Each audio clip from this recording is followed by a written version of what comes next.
What we're going to demonstrate today is the problem of dead space in both atomization and three-way stopcocks. So Dr. Brown is going to be our subject matter expert on this, former nurse practitioner.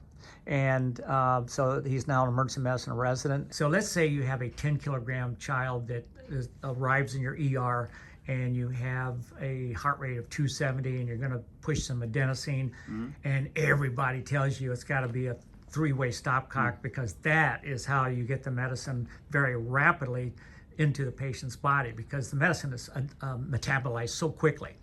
And so you've already calculated out your dose here on a 10-kilogram kid. How much are you given? So with a 10-kilogram child at 0.1 milligrams per kilogram, we're given 1 milligram of adenosine, and at 3 milligrams per milliliter, that puts us at 0.33 milliliters. So what's it put you at? 0.33.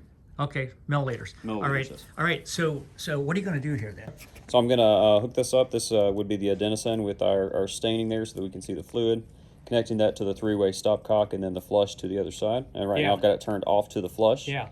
Go ahead and push your medication through quickly. Okay, there's the adenosine. Okay, now pull it back, and let's see how much medicine is in the dead space there. There we are. We're at 0.2. Okay, wow. Milliliters. Wow.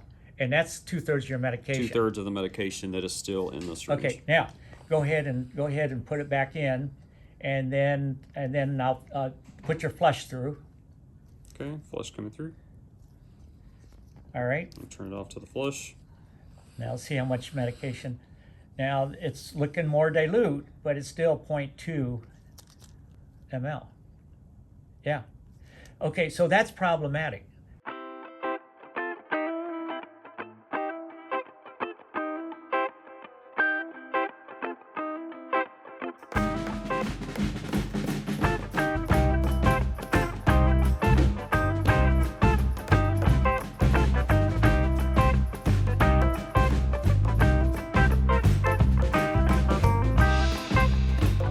What's our other options then if we're not going to use a three-way stopcock?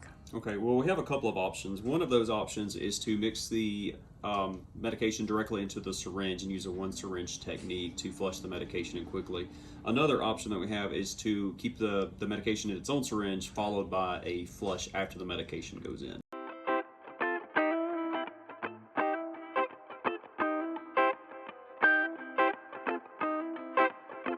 Use a 10-kilogram kid, and you're going to do 2 milligrams per kilogram of ketamine, or you're going to do 2 mics per kilogram of fentanyl.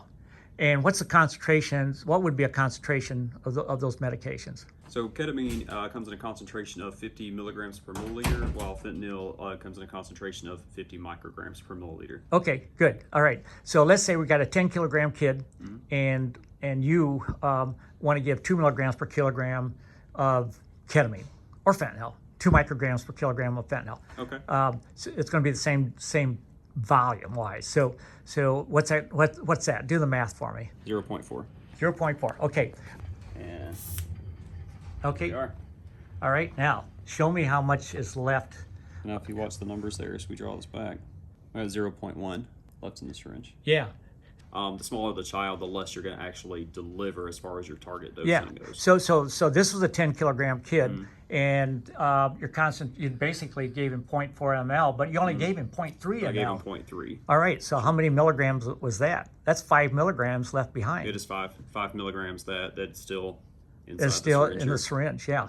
So there's other options. I mean, we could potentially put some flush in, if it's 0.4, just put a whole ml in there, but have the rest of it be a saline flush.